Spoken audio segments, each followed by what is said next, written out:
Where's Link? Oh, he head first into the dark zone. He super dead.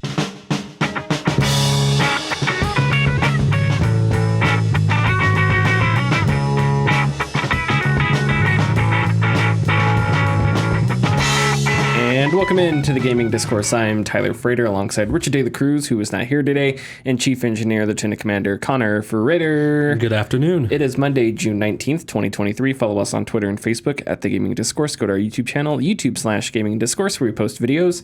Latest video is a review of Everspace 2, one of the best games this year. Played it a ton, had a ton of fun. Please go check out the review. Game of the year. Don't know if I'd say that, but we don't want bomb threats. I have a review in the works for Amnesia: The Bunker. I worked it out, ironed out all my jumbled thoughts. It's not that long. It's not very long of a game. And that review will likely be done, today's Monday? Wednesday, so the 21st. So likely video Wednesday, if not, definitely by Friday, something like that. They'll go to our Patreon members first, patreon.com/thegamingdiscourse, $247, $10. And if you're a member of the $4 and up tier, maybe all tiers, I don't remember, you get early access to videos. So we should have that nailed down. Like, what we know what we're we probably should. I think all members get early access. Doesn't matter. Not going to talk about it. Go look at the Patreon page to figure out. It's a mystery. No, the Amnesia: The Bunker review will go to Patreon members first, and they'll release. So definitely by the end of this week, it'll be public. And then I have another video in the works that if you're a Patreon member, I have said what it is, but I'm not going to say it out loud yet, even though I probably have in the past. It's an ASMR video. It's an ASMR controller video. I'm just like pressing buttons and moving analog sticks, and it's ASMR gamers just. God damn it. Exactly. Okay.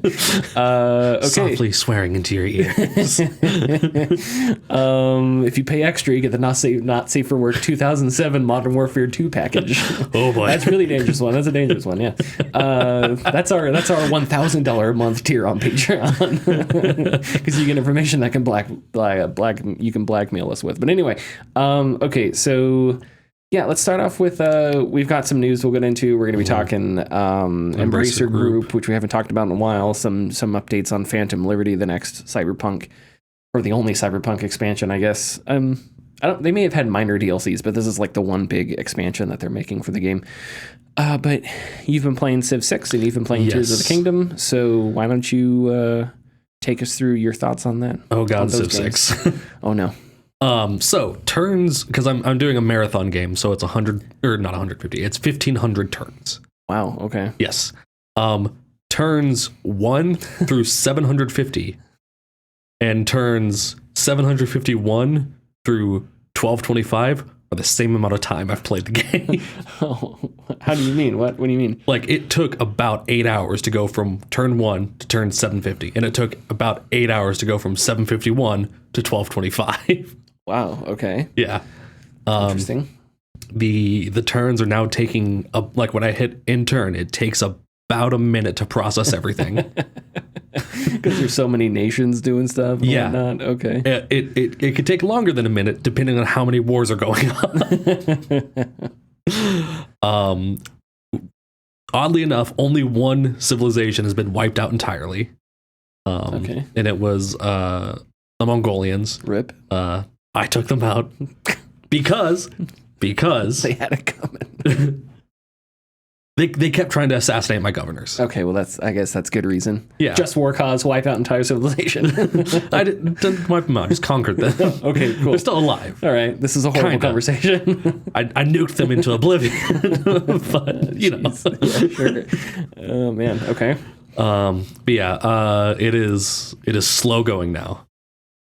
Just World War I trenches kind of thing? Are you in multiple wars? Or? I'm not in multiple wars. There's countries that are in multiple wars, but I've, for the most part, stayed out of wars. Okay. I've really only fought I've only fought 2 wars in game. One was against the Zulus because I was allied to Congo, and they declared war on Congo, so I got pulled into that one. Okay. And then I declared war on Mongolia because they kept trying to sabotage my government. Okay, gotcha. I feel it's justified.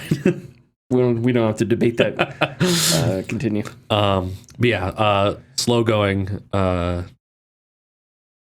I'm excited for it to be done. Wow. Okay. Interesting. I have a little over 200 turns left. Okay. Yeah, because you said 1250. I'm at 1286 right now. I think. Yeah, and 1500. So yep. Yeah. Okay. So man, it's a slog. I want to get into. I got Iron Hearts, right? Hearts of Iron. Hearts of Iron works on the Steam Deck, and I even got it running. But to learn how those games work, it just takes so much work. And I want to play them so bad. But there's just so much stuff that you have to do. And it's such a perfect game for the Steam Deck. But, there's just some things you need to know about Paradox Grand Strategy games. So Crusader Kings is a dynasty simulator. Europa Universalis is an empire simulator. Victoria 3 is a politics simulator. And Hearts of Iron is a supply chain simulator. Yeah. It's all logistics and supply chain. Yeah. Yes, as you have told me before. Yeah. So if you can master all 4 games, you'll be like the greatest politician ever because you'll have expertise in every field. Yeah. That's funny. Okay. And then Tears of the Kingdom, right? Yes, Tears of the Kingdom. Been playing through more of it. I've mentioned this a few times. The temples, I feel, are a little underwhelming. Okay. And people say, "Well, it's a kids game." Well, yeah, it's not a kids game. It's not a kids game. Well, it is, but it isn't. Well, but it's just not. When you find Link's armor, his green tunic shirt thing, the description of it says, "Oh wow, how strange! This tunic is meant to fit kids and adults alike." It's a metaphor. Yeah. Right. So it's not. You can't. It is. This idea that you can't criticize something because it's made for children is wrong. Yes. That's just a bad starting point. I reject the parameters, whatever the sentence is. But even then, I don't think Tears of the Kingdom is necessarily a children's game. Yeah. So yeah. But as I was saying, the temples underwhelming in their puzzle design. I had more fun with the divine beasts in Breath of the Wild puzzles. Okay, I could see that definitely. Mm-hmm. And then the boss fights, while one was really well made, they're all similarly underwhelming. Okay. Yeah, I don't know. I've only done 2 of the temples. I did the wind temple and the water temple. Okay. I thought both were awesome. And I don't find them because they're not. Well, I guess that they are sort of the main vector of the story thus far. But I don't necessarily find them underwhelming because they all do a good job of incorporating Link's abilities and stuff like that. At least I think so. Mm-hmm. No, I'm laughing because I did the air temple. Okay. And that long traverse you have to do up to the air temple, bouncing off, which I thought was a lot of fun. Yeah, and it was tense because you got closer to a storm, and the music kind of changed, and so it was building up tension. I thought that was cool. There's a shrine when you first encounter the first airship thing to help you figure out how to use them properly. I didn't know that was there. And I just saw all these things floating in the air. I'm like, I don't want to climb all these. So I just strapped a bunch of rockets to a platform and just launched myself in the air. That's awesome. And then accidentally landed on them. I'm like, oh, so that's how you do this. Oh, that's awesome, though. That's awesome that you decided to just do something completely different. I tried something like that, too. I tried to make a hot air balloon. Yeah. But, of course, the hot air balloon goes, 1 mile every 6 hours. So it's like I barely made it high enough. I went up the platforms pretty high, but I barely made it high enough before the hot air balloon What broke. are you doing to inflate the hot air balloons? What are you using? What did I use? I used... Because the ones I use, because I use the flame emitter. Yeah, but that drains battery. Yeah. So and I just put flint... I just eat put flint and wood into the middle of the hot air balloon and then hit it, and then it just makes a campfire. But the campfire is like situated in the middle under the hot air balloon. Then you can go. You can also use a torch if it's not raining. Yeah. You can use a torch and just hold the torch. And I don't think torches have. They have durability if you use them as weapons. Yeah, I don't know if the durability ticks away if you use them as a torch. If they do, they last a while. Mm-hmm. I kind of feel like they do. I don't remember. But anyway, anything that emits heat, you put under the No, I was balloon. just curious what you're using, because when I use the flame emitter... It drains your battery. And it makes it a lot faster. It does, doesn't it? Now that I think about it. Does it? Yeah, because the times that I've used the hot air balloon with the flame emitter, it's not a slow ascent. I remember it's not as fast as the rockets, mind you. Sure, of course. But it's not a slow ascent. I remember I was doing one of those Korok puzzles where the Korok had to be taken like across a crevasse and up on a hill, right? So you had to go two different directions. You had to go across a giant canyon and you had to go up a cliff. So I made a hot air balloon. And the idea I had was that I was going to, instead of using the flame emitter, I was going to use my torch to power the hot air balloon. And then every now and then I'd put on one of the fans. Yeah. So I would give it a little boost with the fan to push it toward the mountain, turn off the fan and let it drift up, right? Kind of like stairs, you know? Yeah. But you can't change directions that way. So there was a moment where I finally got up this Korok up to this canyon, the top of this mountain where the other Korok is, but the hot air balloon had drifted to the lefternmost edge of the mountain because the mountain's curved at the top. I don't know if I'm explaining this well enough. Basically, I got high enough to get to the Korok, but I was like far to the left. So I had to somehow get to the right to land on the on the canyon, and I kept doing these like small little like I would stand on one side of the board to try and like shift the weight to make it go one direction or the other, and it felt like the scene from Apollo 13 where they're using where they have to do the reaction control system. Yeah, where they have to do the quick burns, and Tom Hanks and Kevin Bacon. God, that movie's so good. Tom Hanks, Kevin Bacon, and he was killed by the Terminator and Alien. Bill Paxton. Yeah. And Bill Paxton, they're flying that ship, and they're just like, give me five. Oh no, fuck, that's me. And it's like really tense, and like it switches back to like Ed Harris and Houston, and they just hear them screaming over the mic. Yeah. No, stop, Ed. No, wait. It was exactly like that. Like it was like my Korok was yelling like 5 degrees north, starboard, no. I'm like hitting the fan, turning it off and shit. But a lot of fun. I did eventually make it, but yeah. I may not be able to get one of the Korok seeds because I don't know if the Koroks reset after a while.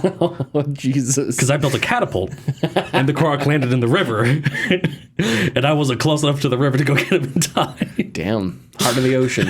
Yeah. You toss that guy in there like Rose tosses the heart of the ocean. Yep. See you later. So I don't know if they reset after a certain period of time. Can you pick him up? He landed in the water. Is he deep enough that you can't? It's one of the rivers that you have to swim in. So like, and I wasn't close enough to like run out and get him real quick. So you'd have to make a raft. It was kind of a rocket powered catapult too. So you got some distance. You'd have these poor things being crucified, shot out of cannons. You'd have to build a raft. Yeah. And then somehow tether that raft to the edge. Or just get up to him and then use the ultra hand and pick him out of the water. Yeah, and you'd have to time it right because what's the current in this river? Is it pretty strong? It's not super fast, but he landed in the water, and then I found it hilarious and I was laughing for a minute, and then I got attacked by skeletal bokoblins and I had to deal with that. And by that time, I don't know where he is in the water anymore. He could be stuck on a rock. He could be out to sea. He's down there still trying to get on his legs. He can't do it. He's down there wondering what Link did to him. I want to get to my friend. And he can't do it. And you're just up there like, well, sorry. Lost cause. There goes 2 Korok seeds.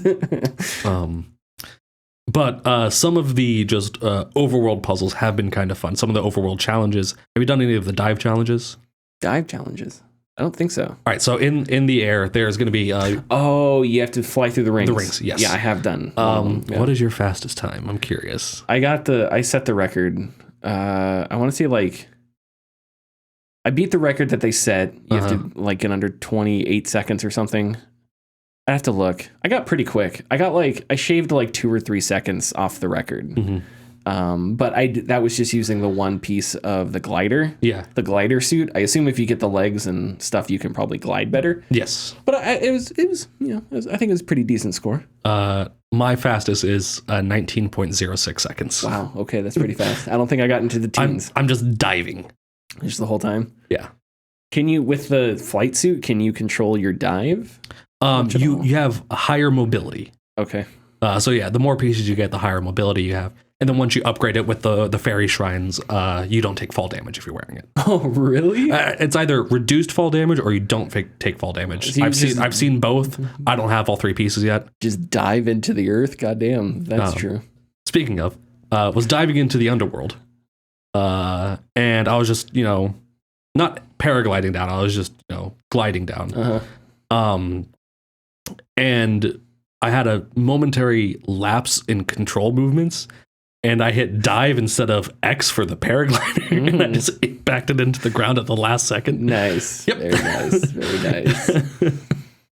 Very nice. I have done that a couple times too. Yeah. Where I've just, for whatever reason, just swapped the buttons and Link just like got demolished. Just impacted. Well, that's the end of the story. Where's Link? Oh, he head first into the dark zone. He super dead, body splattered all over the place. Okay. Anything else with Tears of the Kingdom? I think that's it. Okay. Yeah. So let's see. I've been bouncing around a lot of different games. So I started playing. I started playing Alan Wake. I want to finish the first Alan Wake because I'm really excited for Alan Wake 2. Hopefully it's good. Remedy. I feel like a lot of studios can be known for specific things. Yeah. Obsidian, it's their writing throughout the years. Their games are good. Fallout New Vegas, amazing. Outer Worlds, amazing. But their focus, their specialty is their writing. Their writing, and I don't know how many writers have left and gone. There's a lot of famous writers that have come from the studio. What's the team that I'm thinking about that does art direction really well? The Hi-Fi Rush, and they did Ghostwire Tokyo, and they did Evil Within. I don't remember, but like them, Tango Gameworks. Tango Softwork, Tango Gameworks. Their art direction is always just sublime. The way they craft their worlds, the way everything looks, it's always just phenomenal. But with Remedy, I feel like Remedy does a really good job crafting atmosphere and like tension. They did that really well with Control. And with Control, it's a little more refined, but they did that extremely well with Alan Wake. Very influenced by surreal horror. You get a lot of like David Lynchian type writing and scenarios and whatnot. But I'm going back and I'm playing through. There's obviously some Stephen King influence with Alan Wake. Yeah, I'm really enjoying Alan Wake. The combat is something that I don't think has aged super gracefully. Yeah. Because there are just some crazy, like, stupid difficulty spikes that come out of nowhere. And the combat's fine, but it just feels like there are a couple times where it's like, do I really need to face enemies again? Do I need to face this many enemies? I don't know. And this is not a discussion that is new. Obviously, people have been complaining about or defending Remedy's combat for a long time, but going back to it and playing it, and I played it like the year or a year or two after it came out and enjoyed it. Never went back to it. So now going back to it, the combat's okay. Sometimes it's a little like, I don't know, elongated, takes forever. The difficulty spikes are annoying, but the story is phenomenal.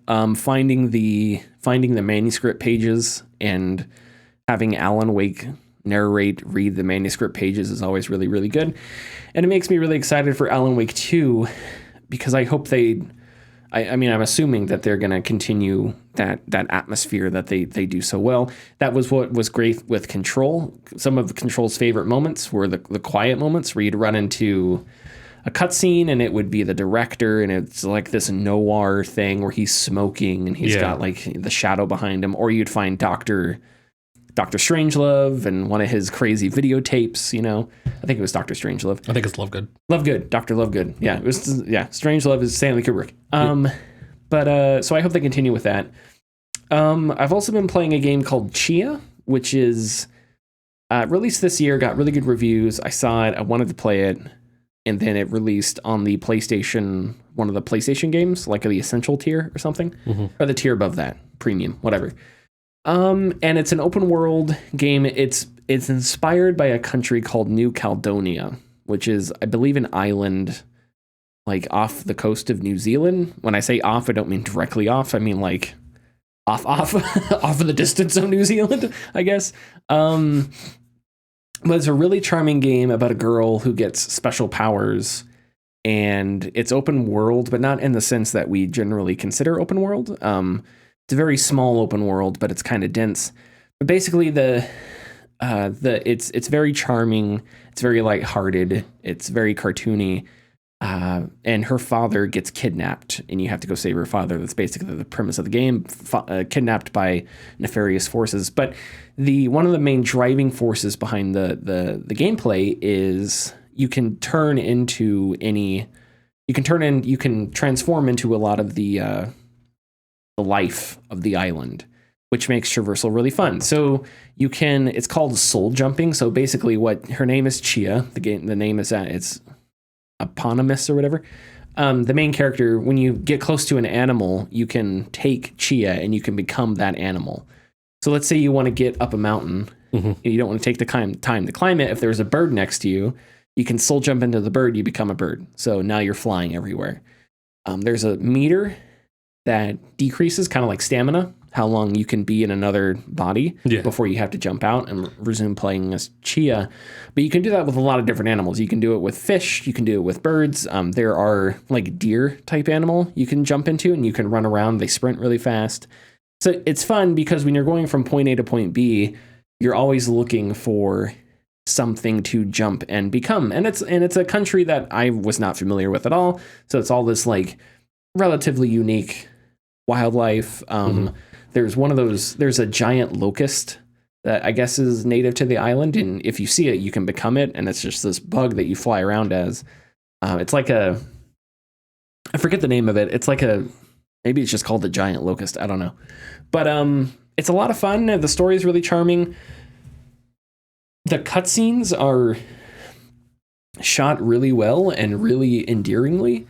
It's actually really impressive because it's a small team, and it doesn't look like a game that had a massive budget, but a lot of the just the way the characters move and speak and stuff like that is actually really well shot, and really fun. And another thing that I love about the game a lot is in between it seems thus far, story sections are sort of propelled by cutscenes, but you also get these rhythm-based scenes where Chia, once you meet somebody you have to talk with, you meet with this person, you talk with them, but then after you're done talking with them, they're like, hey, take this ukulele and play a song with me. And you're like, okay.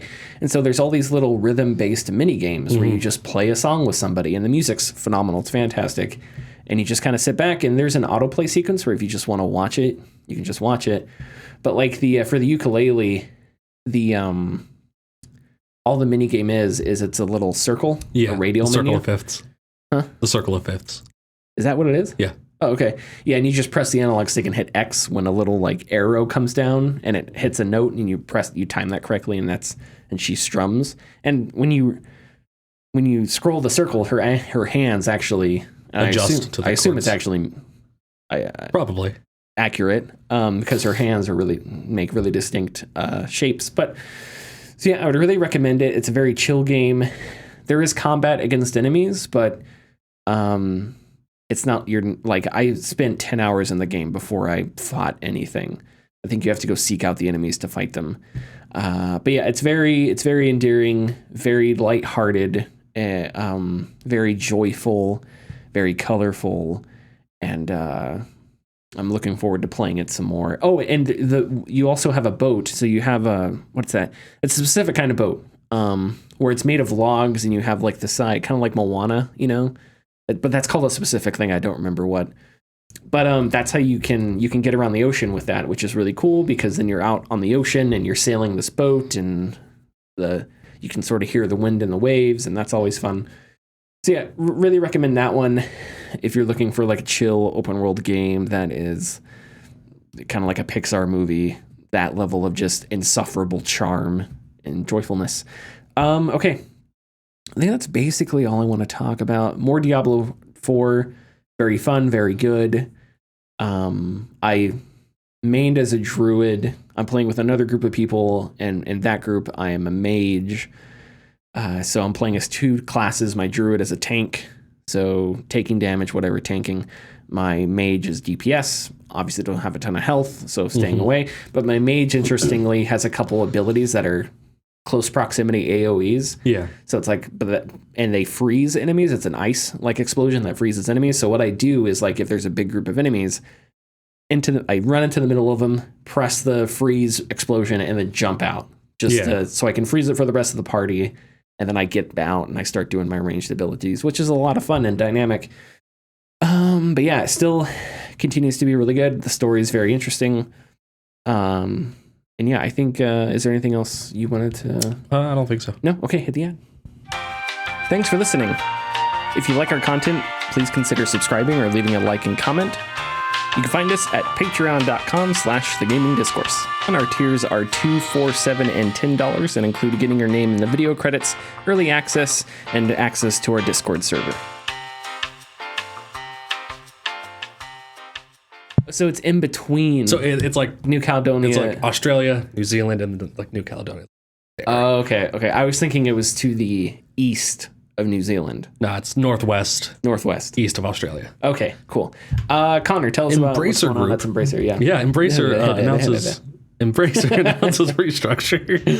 Announced in a press release. The Embracer Restructure is planned to last from the announcement until May 2024. Goals include reach financial debt beneath 10 billion Swedish kroner, which is about $930 million. Those numbers are from gamesindustry.biz. Oh, thank you. Reduce overhead by 10%. Embracer plans to close studios and cancel games, some or all, a little unclear, of which have not been announced and have low projected returns. The creation of more comprehensive centralized process for game investment and the progress review while maintaining creative freedom. The quote, reduction of investments into external development with greater focus on internal development based on owned or controlled IP. And quote, the consolidation of companies and businesses, including review of operative group structures. Embracer Group CEO Lars Wingefors said in an open letter, during the past year, Embracer invested significantly in both acquisitions and into a strategy of accelerated organic growth. The program will enable us to meet the worsening economy and market reality as a strong company, and it will fundamentally change our prioritization of growth with raised capital towards optimization and growth of our own cash flows. The program will lower our net debt significantly. After completion of this program, we will generate growth in profitability with less business risk and with higher margins in the PC/console segment over the coming years. This, in turn, will give us freedom to continue to grow and deliver the high-quality experiences our players really value. End quote. Just a reminder, earlier this year, Embracer had a $2 billion deal, and due to, quote, external factors, there weren't a lot of details about what the deal was. Yeah, there weren't a lot of details about what the deal was, and we also don't know who it was with. I have guesses. I think Ubisoft is on the table. Let me rephrase that. It's not that I think Ubisoft is on the table. I guess I wouldn't be surprised if something was going down with Ubisoft because they've talked about selling in the past. They also said they weren't going to, but are you really going to believe executives at Ubisoft? So I don't know, but there's been obviously no reporting on that. That's just, I think if you're going to make a bet on the next company to sell or something like that, I would I think Ubisoft would be probably one of the more interesting ventures. They're also the ones that have, at least off the top of my head, companies that might, as far as companies that might sell, Ubisoft probably has the widest array of IP. You're also talking about Ghost Recon, not just Ghost Recon, but Tom Clancy stuff, right? Assassin's Creed. So there's a lot there. Embracer hasn't had a ton of big releases, at least since they've really started ramping up this huge acquisition era that they've been in. Dead Island 2 was the latest big release, and apparently that sold fairly well, or at least good enough for them. But I'm curious as to how things will shape up, because like when I think about Embracer, I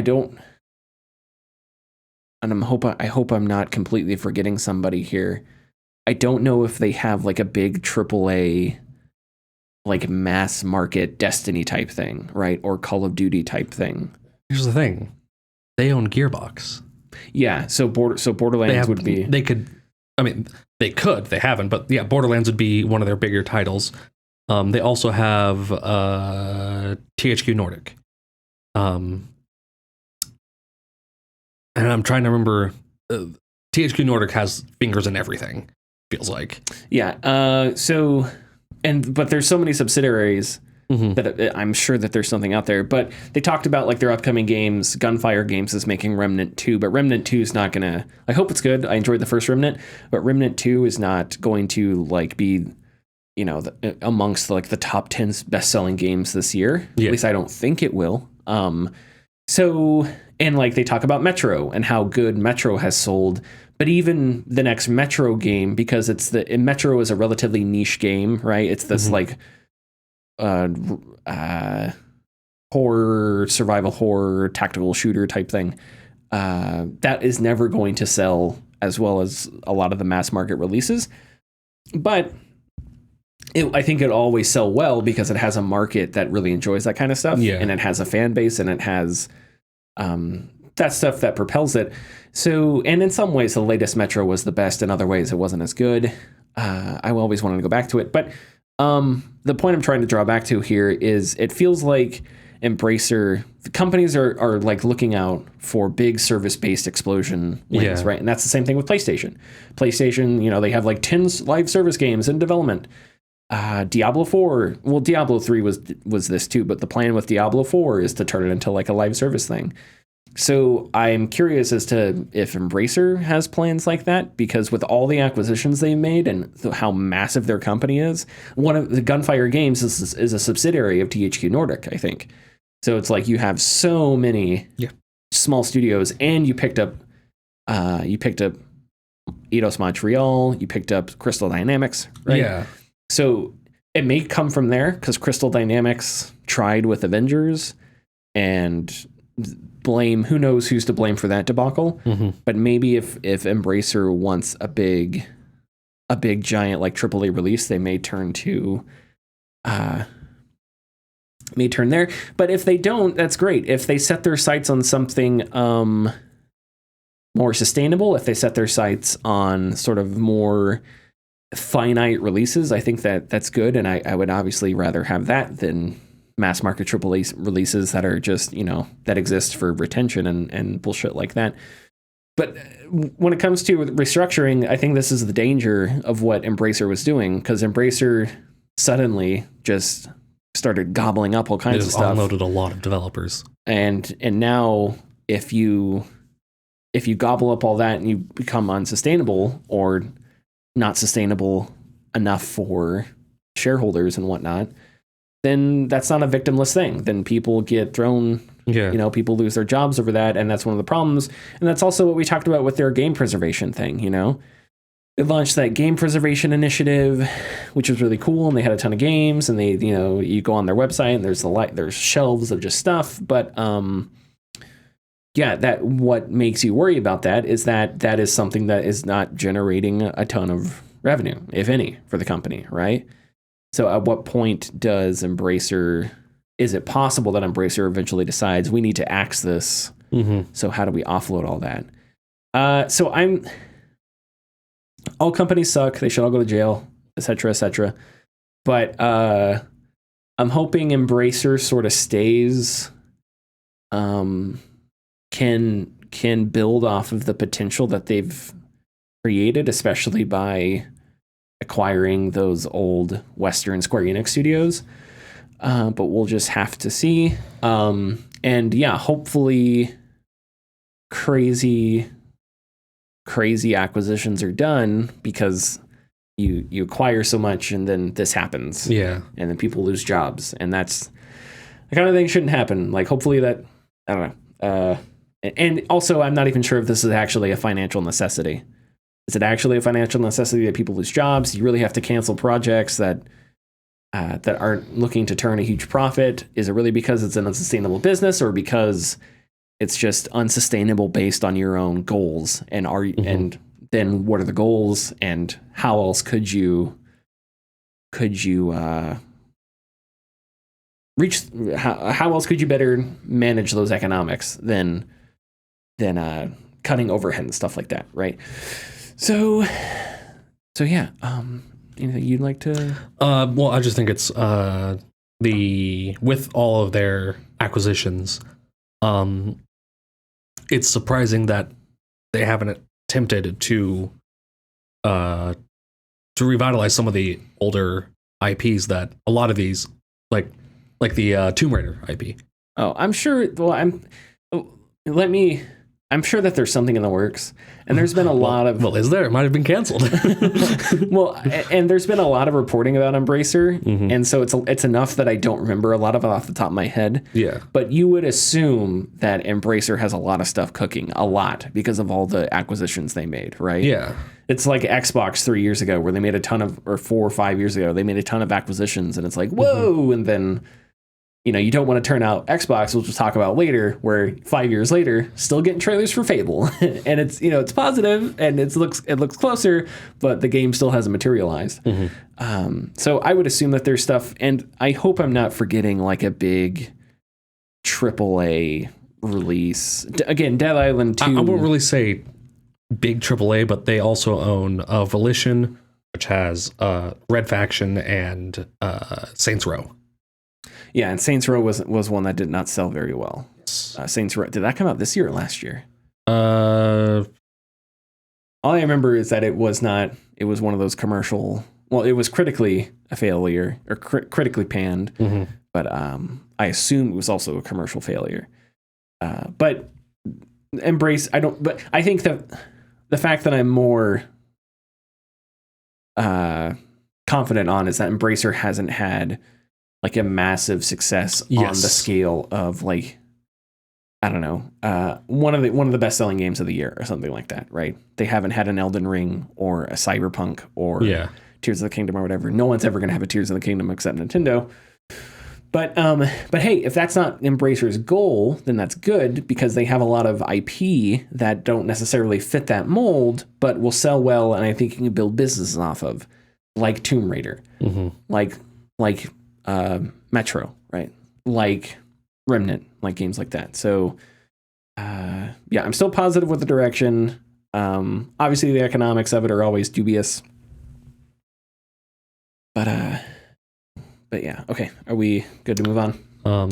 I think they could have a large standout release, because just from the amount of IPs they have, and especially if they, have Gearbox work on another Borderlands, because I would assume that's a have to.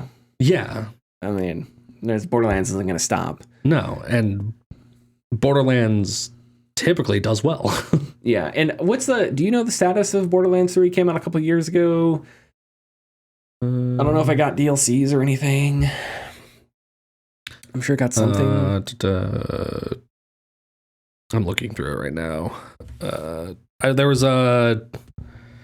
the Tiny Tina's. Oh yes, that did come out this year. Yeah, I think I got mixed reviews. Tiny Tina's Wonderlands. Yes. Yeah. Okay. But that was standalone. Yes, I believe that was standalone. Yeah, but it was standalone. But it also, I'm pretty sure it wasn't a full fledged like Borderlands game. It was like a. Yeah, because it's trying to remember what it is. What's it called again? Tiny Tina's Wonderlands. Sorry, brain. Yeah, but yeah, no, it's its own thing. Yeah, and I'm pretty sure it's not like a full-fledged massive experience on the level of like Borderlands. And I think it was supposed to be DLC that spun off, but I don't know for sure. Okay, better working conditions for CD Projekt Red on Phantom Liberty. That's according to Jason Schreier, who spoke with Gabe Amatangelo, who led development of Cyberpunk's 1.5 patch and its upcoming Phantom Liberty expansion. According to Amatangelo, I think it's probably the more accurate way to pronounce it, for Phantom Liberty, CDPR has avoided crunch. There is even a system in place that alerts management if someone is working for prolonged periods of time. Amatangelo said CDPR currently has a very healthy work-life balance. Lower-level staff members backed up that statement, though they say work-life balance is still an ongoing complicated issue at CD Projekt Red. If you remember, crunch was sort of a big deal at CD Projekt Red for Cyberpunk. And then once Cyberpunk came out, then it was bad. That sort of made the whole thing even more absurd because it's like, why are you crunching if this is the state of the game at launch? So good. Again, I think we talked about this with Mark Dara in our illuminating, super duper illuminating interview. And Mark Dara really has broken, Mark Dara breaks crunch into like technical terms, right? Completion urgency and all this kind of stuff. It's almost like he's writing an academic paper about it. But I think crunch comes down to management. I think you can, I think that everything is always going to be hard work. There's going to be long days and stuff like that. But I think there are ways to avoid that. There are cultural ways to avoid that. I'm not speaking from experience, but I am speaking from people who talk about it. Mark Darrow worked at BioWare for a long time, and even he says that BioWare magic was a bunch of bullshit, right? This idea that things would go bad, and then all of a sudden at the end, everything would work out. Yeah. That was a bunch of bullcrap. So it's a management thing. Did you ever go back to Cyberpunk? I have not. Okay. I got to the final level, the final mission of Cyberpunk, and it was one of those things where I felt like I didn't want to beat it, not because I didn't want it to end. I didn't want to beat it because I was like underwhelmed in a weird sense. I was underwhelmed when the city stopped loading. That would be a good reason to be underwhelmed. Yeah. Flying cars. It's possible. Yeah. It's in Cyberpunk. One of the big historical what-if questions that rivals other historical what-if questions, what if Franz Ferdinand wasn't shot? Questions like that. What if Cyberpunk was delayed another 2 years? What would the difference have been, And it's not like... What if it's actually the Cowboys here? That will never be asked. No. Because it is their year, baby. So I always wonder... Cyberpunk was clearly released in a state it should not have released in. Correct. And it feels like CDPR could have delayed it more than they already did. Mm-hmm. So why did they release it? I don't know. Was it pressure? Was it? I'm sure it there's had to lots have been of pressure from the top. I'm sure there's lots of reasons. I don't want to speculate too specifically. But when I look back on that decision, I think there's just no way that the pros of releasing something like that outweighed what has happened since. It has been a commercial success, but when we look back on it, I think what we see is kind of a failure, not a failure, disappointment, right? And like the point has been made numerous times that Cyberpunk has problems outside of just its bugs or its optimization. Cyberpunk also has a lot of like just gameplay isn't interesting a lot of times, or a lot of abilities that are kind of dumb. They had to redo a lot of the... They redid the entire skill tree. Yeah. Yeah, there was an update. They redid a lot of the core mechanics of the game because it just wasn't that interesting. Yeah, and with Phantom Liberty, they're doing that again. And Phantom Liberty, I'm pretty sure I read that you'll finally be able to block bullets with a sword, which is something I felt like you should always be able to do. Because I don't think it's that outside of like, oh, you have an eye implant that tracks bullets. I don't know. It's not like crazy to think about. Yeah. Like especially in that setting, That's not outlandish. Yeah, and you could do it. I don't know how they're going to do it in Phantom Delivery, but you could do it where if you block bullets, you lose stamina. There you go. And then once you run out of stamina, you get hit with bullets, whatever, something as simple as that. And so there were mechanical things that were deeper than just the bugs that made Cyberpunk sort of bad. Would delaying the game have fixed those things? I don't know. But man, Cyberpunk's a weird case because it's just, and with Phantom Liberty, they're doing a bunch of different stuff as well.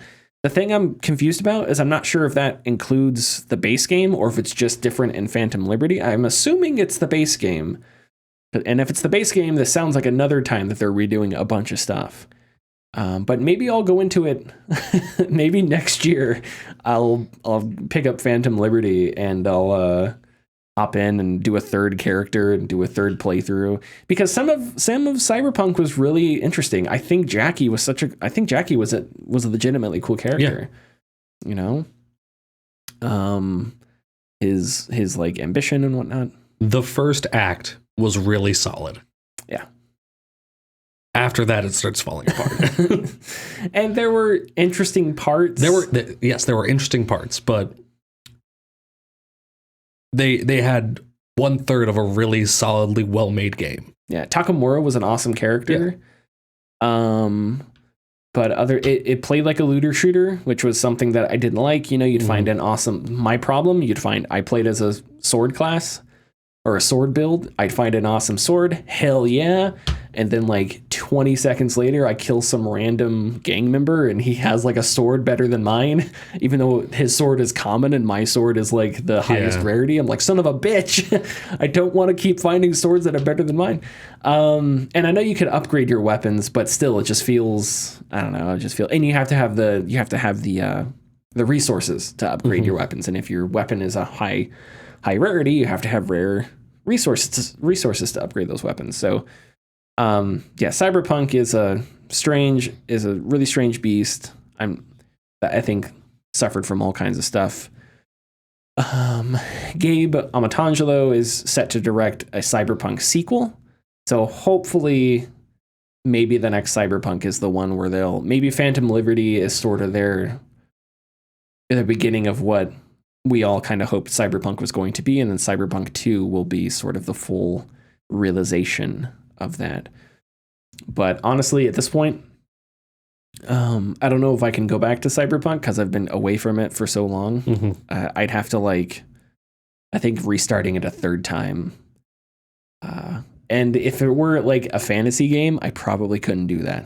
But it's sci-fi, and so it's like, I'm super into it. But you haven't had the pull to return, huh? I have had it. You have had the pull. I had it. But then I remembered every bug. Like I encountered every reported bug. You played like close to when it initially launched, because we all got the game. Yes. With our sweet Google ad money, we all got the game so we could like discuss it. And it came out and it was a massive catastrophe. And I hit every reported bug, and then some that weren't reported, like widely reported. There was little reports of it, but not a lot of people were encountering them. I hit every single bug in that game. And you put like 40 hours into it. I got into the third act. I got into the end game. And that's when the city stopped loading. That's so funny. And it's sad. I'm sorry. I had put up with so many bugs at this point, and I was just going through it, and then I'm returning to Night City, and the streets aren't loading, and I could see the skybox, and some of the buildings are popping in. And I'm like, this isn't a game. This is a tech demo. Yeah, it was not finished. It definitely was not finished. Yeah, which is too bad. Okay, well, I apologize for your experience, Connor, even though it's not my responsibility. Axios spoke with Matt Booty about the future of Xbox. Booty is the head of Xbox Game Studios. Thank you, Phil, for clarifying that for us. As part of Xbox's strategy to get its release output closer in line with Sony and Nintendo, Xbox has stopped developing games for the Xbox One. Xbox, though, will continue to require games that run on the Xbox One also run on the One S, which is the One S is the cheaper option. Doesn't have a disk drive. It's a little bit smaller. Yeah. And it has hardware differences, which the two PS5 options do not have hardware difference besides the disk drive. Other than that, it's the same exact console. Booty says that teams working on their second game for this gen have been able to get more power out of the S. I hadn't even considered this, but apparently, and this is not new. This is just something I had not even seen or heard of. But apparently there's some slight controversy about the policy that things have to ship on both the X and the S, because you have to develop. Developing for the S is like more difficult because it's not as technologically savvy, so that's a problem, and that hinders development. The Larian Studios, who are making Baldur's Gate 3, they've talked about they don't want to release Baldur's Gate 3 on the Xbox because they haven't got the split screen co-op down. I don't know if it's necessarily split screen, shared screen, whatever. Mm-hmm. But the co-op down, that's because the S is the problem with that. So, and they're not an Xbox game studio, so they can be a little more forthright about their relationship to the console, as opposed to like developers who are underneath the Xbox Game Studios umbrella. You know, we talked about this last week, but Xbox needs hits horribly bad. I am slightly. I don't know. I don't think it's obnoxious. I'm slightly disappointed that Starfield's going to run at 30 frames per second on both consoles. I will not be playing it on console, but since getting a 1440 monitor that runs 144, right, and since being able to play on the PS5 that ups frame rates past even 60, I don't know. I feel like I can tell when a game runs 30 FPS. And sometimes it's not that bad, but when you go from playing something 30 FPS to playing something running much smoother, that difference is stark, and I don't think it should be discounted. And I think when we talk about games, and you can throw your 2 cents in here, to me, frame rate matters more than straight fidelity. Some games, yes. Some games, no. So which games? Okay, so where frame rate matters a lot more is more, I would say, more action-oriented games. Sure, yeah. A lot of quick movements. Quick movements, especially fighting games. Fighting games. Oh, yeah, well, that's a whole different conversation. Yeah, that gets into PvP button pressing and all kinds. Yeah. And so I do believe there is a spectrum. The extreme where it is... frame rate is what matters is fighting games, your Tekken, Street Fighters, all those. And then opposite side where fidelity matters, I would say more games like Dear Esther. Okay, yeah, you don't want to say walking simulator. No, I'm trying to remember specifically one. You play as a little like tunic wearing dude. There's sand. I'm trying to remember the name of it. Tunic wearing dude. Oh, you're talking about It's a very beautiful game. How the hell have I forgotten this? It's one of the most famous games of all time. Yes. It's like forgetting Uncharted or Halo. I don't remember either. Yeah. Okay, but I think you're not necessarily crazy. But sorry. We're getting a little off track here. Mm-hmm. Xbox needs hits.